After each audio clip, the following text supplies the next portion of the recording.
Olá, pessoal! A aula de hoje é sobre ação penal. É um tema muito importante, relativamente extenso, ele tem vários artigos no CPP, porém é um tema que não é difícil. Vocês até viram já alguma coisa no Penal 2, não foi comigo, não fui eu que passei, mas com certeza o professor ou a professora que ministrou a matéria passou alguma coisa para vocês. No Código Penal tem alguns artigos, são poucos. É o artigo 100 até o 106 do CP. E no CPP nós temos, inicia no artigo 24 e vai até o 62. Tem muitos artigos no Código de Processo Penal. Na verdade, a ação penal, se nós formos olhar ao pé da letra, ela é uma matéria processual. Por isso que ela é estudada no processo penal e tem tantos artigos no CPP. Mas ela tem alguns caracteres de direito penal. Por isso que também há alguns artigos no Código Penal e por isso que vocês acabam estudando de maneira superficial, né? Mas acabam vendo um pouquinho no Penal 2. Bom, ação penal, vamos começar com ação, que vocês estudaram lá em TGP, Teoria Geral do Processo. Ação em si é o direito que qualquer pessoa tem de acionar o Poder Judiciário, de bater as portas do Poder Judiciário, uma vez que nós estudamos que a jurisdição é inerte, princípio da inércia, lembram? Então eu preciso bater as portas do Poder Judiciário quando eu tenho algum conflito, algum litígio, alguma lide na área penal, por exemplo, algum crime, para que o Poder Judiciário dê solução. Isso significa ação, direito público subjetivo de uma pessoa acionar o Poder Judiciário para a solução dos seus litígios, conflitos de interesse. A ação penal é o direito e também até o dever, se formos olhar, dependendo do crime, Mas a princípio é o direito que eu tenho de fazer com que o órgão acusatório ele ofereça a denúncia ou a queixa. Esse órgão acusatório geralmente é o Ministério Público, mas poderá ser o ofendido em crimes de ação penal privada, para que esse órgão acusatório ele provoque o órgão jurisdicional, o juiz, para que então o juiz receba a petição inicial, que será a denúncia ou a queixa, para que então a gente tenha o desenrolar e o trâmite de um processo e finalmente a prolação da sentença, condenatória ou absolutória, conforme o caso. A ação penal, ela se subdivide em duas espécies. Temos a ação penal pública e a ação penal privada. A ação penal pública, a peça que vai dar origem obrigatoriamente à denúncia. E quem propõe essa denúncia, o titular de um crime de ação penal pública, é sempre o Ministério Público. Por isso que é ação penal pública, porque é o Ministério Público.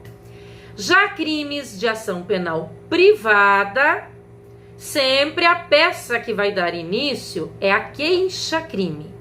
E o titular é sempre a vítima do delito, que nós chamamos de ofendido, logicamente, através do seu advogado, porque tem que ter o ius postulante, que é a capacidade de postular em juízo. No caso, só o advogado é quem teria nessa circunstância e não a vítima.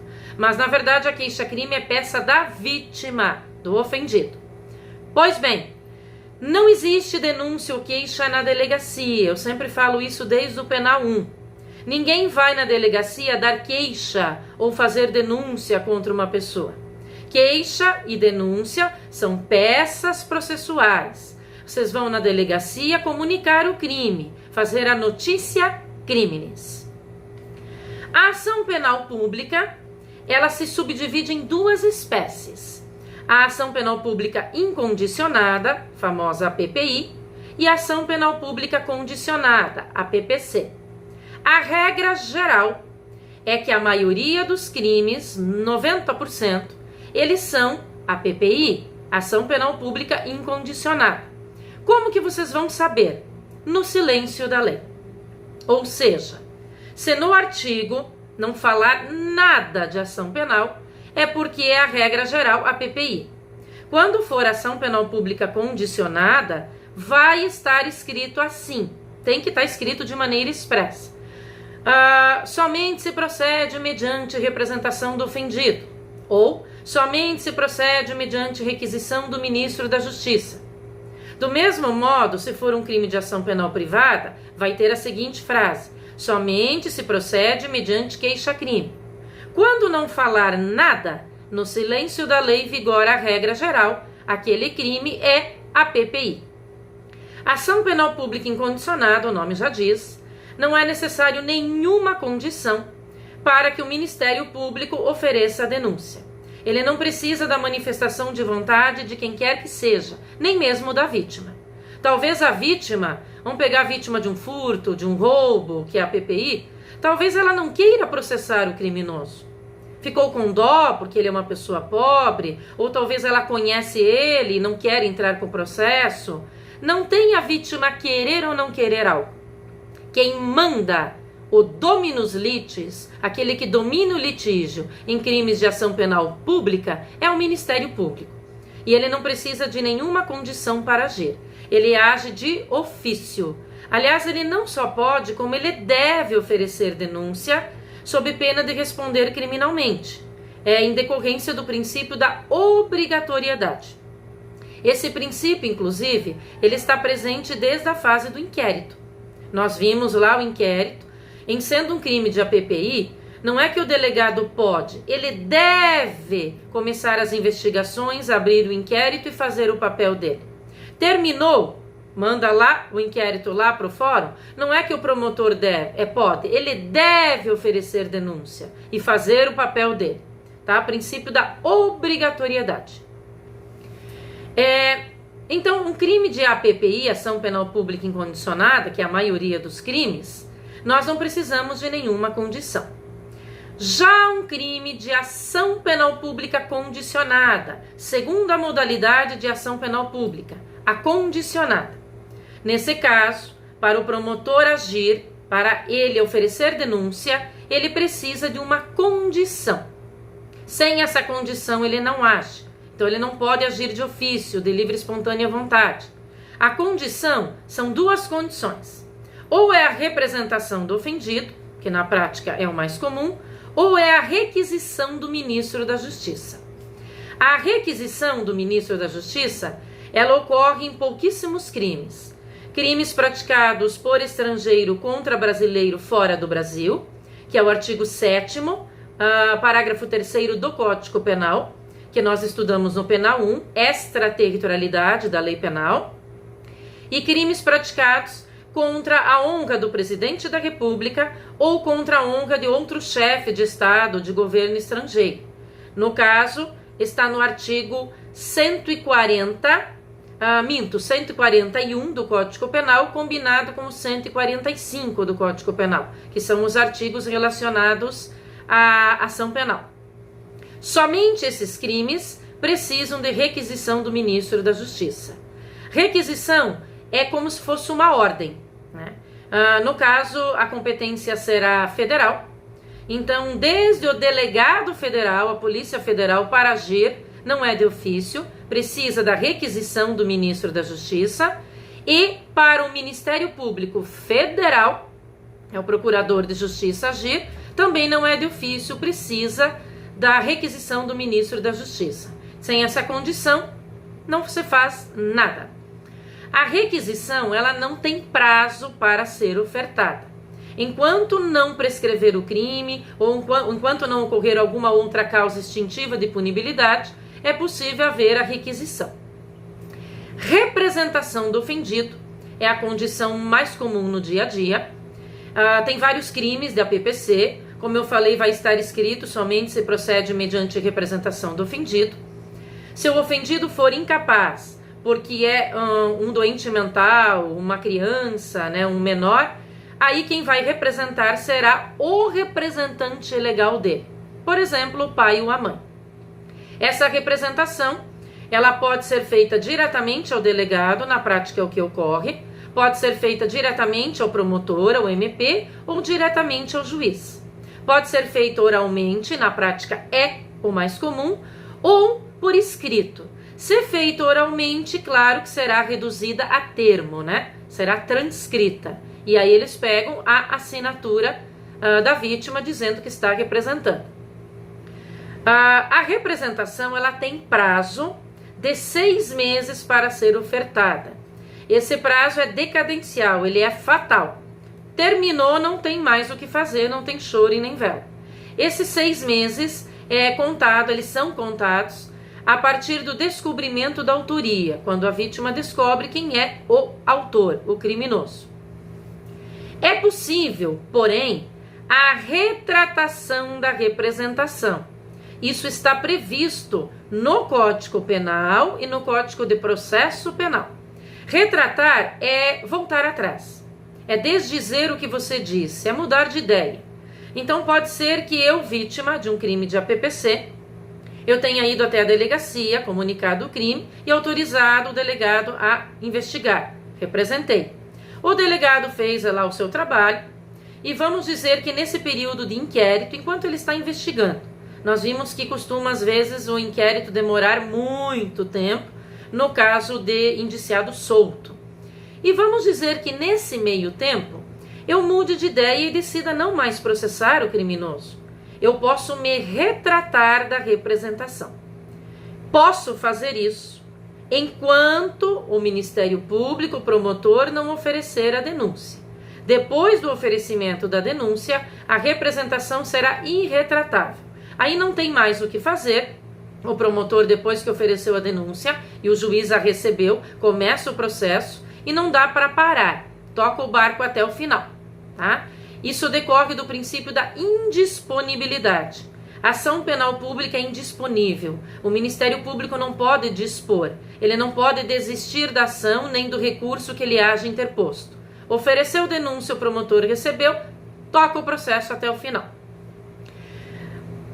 Não tem nada na lei falando, nem no Código Penal, nem no CPP, quanto retratação da requisição do ministro da Justiça.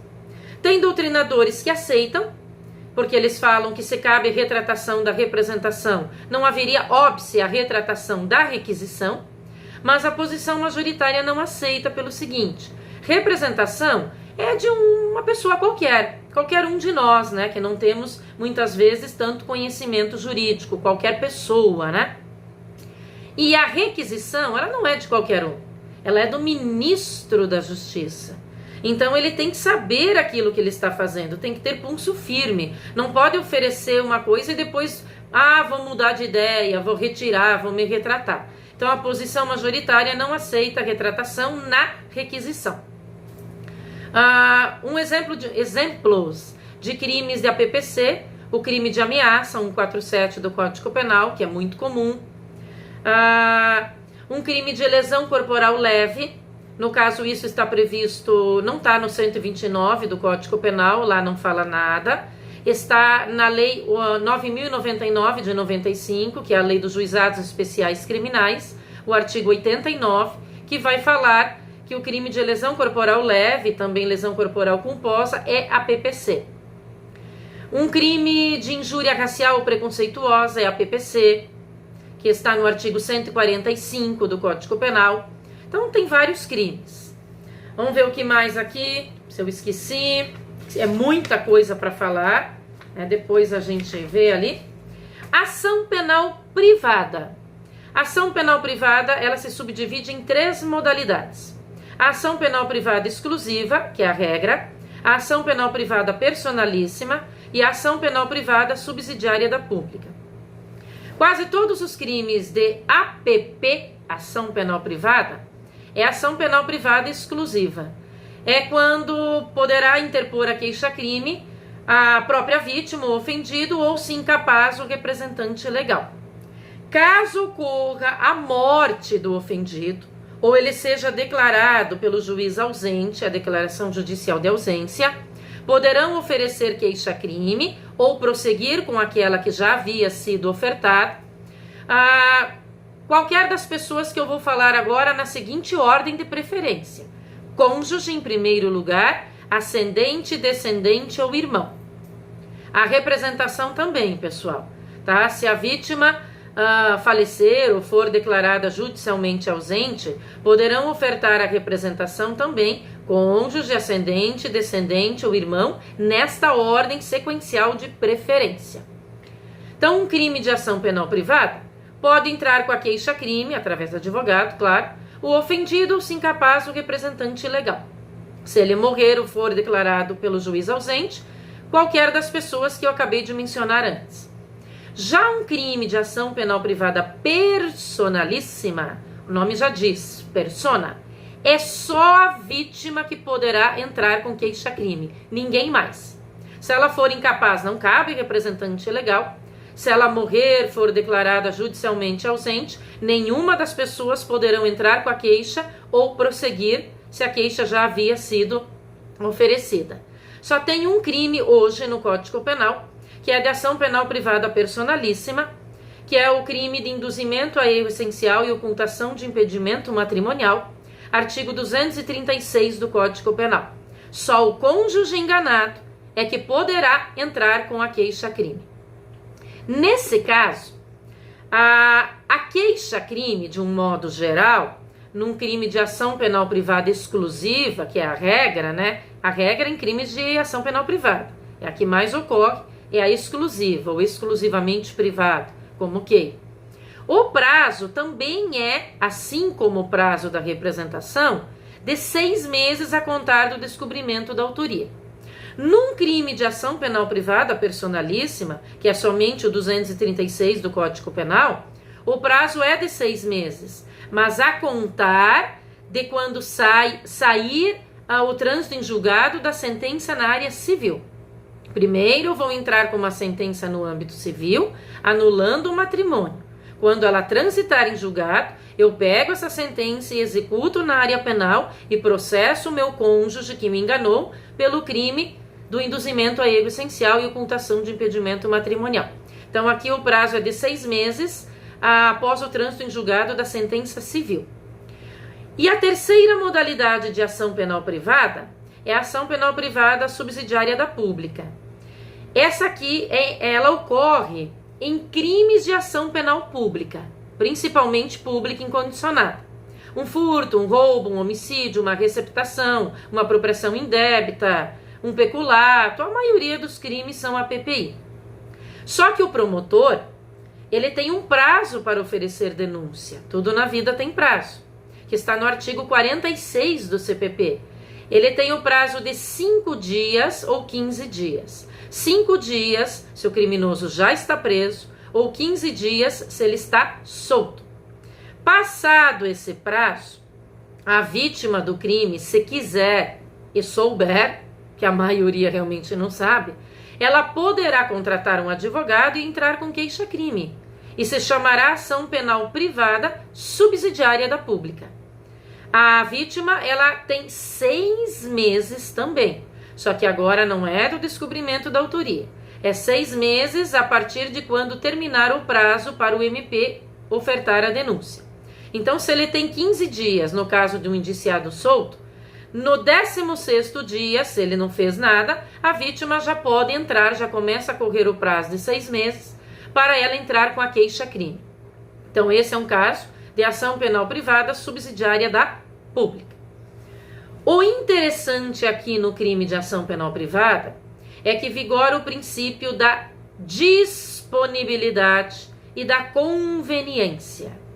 Nós vimos que num crime de ação penal pública, o promotor, ele é obrigado a oferecer a denúncia, princípio da obrigatoriedade. Num crime de ação penal privada, a vítima tem a faculdade de oferecer a queixa. Ela entra com o processo se quiser. É um direito dela. É princípio da conveniência ou oportunidade. Num crime de ação penal pública, tem o princípio da indisponibilidade. O Ministério Público, depois que oferecer a denúncia, não pode desistir e parar o processo. Num crime de ação penal privada, o princípio é da disponibilidade. A vítima pode dispor da ação penal ao seu bel prazer. Significa que ela pode desistir do processo. E aí tem 3 institutos que são exclusivos da ação penal privada. Só ocorre em crimes de APP. A renúncia, o perdão e a perempção. Renúncia ao direito de queixa é antes de entrar com a queixa. Por isso que o nome é renúncia ao direito de queixa. O perdão é depois que eu já entrei com a queixa-crime, o juiz recebeu e começou o processo. No transcorrer do processo, eu, vítima, posso mudar de ideia e perdoar o agressor. A renúncia é um ato unilateral. Não precisa da aceitação do beneficiário, no caso do criminoso. Se eu estou renunciando ao direito de queixa e não quero processá-lo, não importa se ele aceita ou não. Acabou, não tem queixa nenhuma. Já o perdão é ato bilateral. Eu concedo o perdão, mas só vai produzir efeitos se o beneficiário, no caso o criminoso, aceitar. Se ele não aceitar, o processo segue o trâmite normalmente. Vocês devem estar pensando, quem é o louco que não vai aceitar um perdão? Pode acontecer, gente, do suposto criminoso querer provar a sua inocência. E aí ele fala, eu não quero ser perdoado, coisa nenhuma. Toca o barco que eu vou provar até o final do processo que eu sou inocente. Pode acontecer. E se ele não aceita o perdão não produz efeitos. Tanto a renúncia quanto o perdão, eles podem ocorrer dentro de um processo ou fora. Portanto, há o perdão e a renúncia expressa ou tácita, e dentro do processo ou extraprocessual. Renúncia ou perdão expresso é quando a vítima realmente transcreve, por intermédio do seu advogado, que ela está renunciando ao direito de queixa ou perdoando o agressor e querendo parar com o processo. E tem o perdão e a renúncia tácita. Eles são presumidos, com atitudes, com atos incompatíveis da vítima de quem deseja processar ou continuar com o processo. Vamos dizer que a vítima tem entrado com a queixa-crime, o juiz recebeu, o processo começou, e eu, por qualquer motivo, passei a ser amiga do criminoso, voltei a ser amiga, convidei ele para ser padrinho do meu casamento, ou padrinho de batismo de algum filho meu, ou comecei a namorá-lo, ou casamos, ou somos vistos constantemente juntos em clubes. Enfim, se nós estamos tendo ou reatando um laço de amizade, tá na cara que eu não quero processá-lo ou continuar com o processo. Esse é um perdão e tem a renúncia também tácitos. A renúncia e o perdão, eles são indivisíveis. O princípio da indivisibilidade ocorre não só na ação penal privada, na ação penal pública também. Significa que eu não posso escolher quem eu vou processar e quem eu vou perdoar. Então, por exemplo, isso é num concurso de agentes. Tem 5 criminosos e tem provas de que os 5 concorreram para o crime. Não dá para a vítima, através do advogado, em crimes de APP, ou para o Ministério Público, em crimes de ação penal pública, condicionado ou incondicionado. Não dá para escolher, eu vou processar só o Guinho, Luizinho, Zezinho, ou Pedrinho, não. Ou processa todo mundo ou não processa ninguém. Tá? Claro, havendo indícios, né? Havendo lastro probatório de que aquelas pessoas concorreram para o delito como autoras, coautoras ou partícipes. No caso da ação penal privada, não dá também para eu renunciar e perdoar só um criminoso e o outro ou os outros não. São 5 criminosos. Ou eu renuncio a queixa-crime para todos, ou processo todos. Perdão, ou eu perdoo todos, ou não perdoo nenhum. Tá? Claro que no caso do perdão, só vai produzir efeitos, como eu acabei de falar, para aquele criminoso que aceitar. São 5 criminosos que eu estou processando. E eu decidi perdoar. Eu não posso perdoar só o Joãozinho e o Pedrinho. Ou eu perdoo os 5 ou não perdoo ninguém. Só que dos 5, eles têm que aceitar o perdão. Vamos dizer que 2 não aceitaram. Aqueles 3 que aceitaram, o processo acaba, porque renúncia, perdão, perempção, decadência, prescrição, são causas extintivas de punibilidade, estão lá no rol do artigo 107 do Código Penal, e o Estado perde o ius puniendi, então acaba o processo. Agora, se dos 5, 3 aceitaram e 2 não aceitaram o perdão, contra aqueles 2 o processo seguirá normalmente, ok? E tem um outro instituto que é exclusivo também de ação penal privada, APP, que é a perempção. Perempção é quando a vítima por intermédio também do advogado dela, deixa de movimentar o processo. Tudo na vida tem prazos e exige movimentação. Processo é uma sequência lógica, concatenada e coordenada de atos, né? Então eu tenho que cumpri-los. O juiz lá intima, por exemplo, né, para ouvir a vítima, para que o advogado manifeste as alegações finais, para que ele manifeste a defesa prévia, a resposta à acusação, enfim, as peças de um processo. Se eu, como vítima, e o meu advogado, a gente não levanta a bunda da cadeira, com perdão da expressão, e nós não vamos movimentar os atos processuais e dar sequência, isso demonstra uma desídia da minha parte, do meu advogado, um total desinteresse. É como se eu não quisesse que o processo prosseguisse. Então vai ocorrer perempção. Há várias formas de perempção no artigo 60 do CPP. Vamos ver o que mais aqui. Estou tentando falar rápido por conta do tempo, mas qualquer coisa vocês perguntem.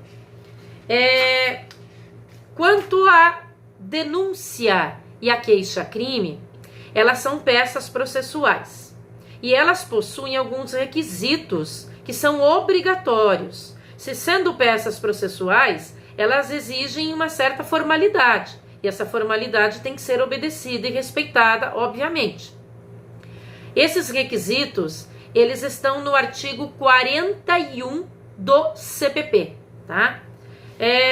Acho que eu vou fazer um outro videozinho, pessoal, porque senão vai ficar muito pesado para subir e vai cansar os ouvidos e olhos de vocês, falando só sobre a denúncia e queixa, melhor.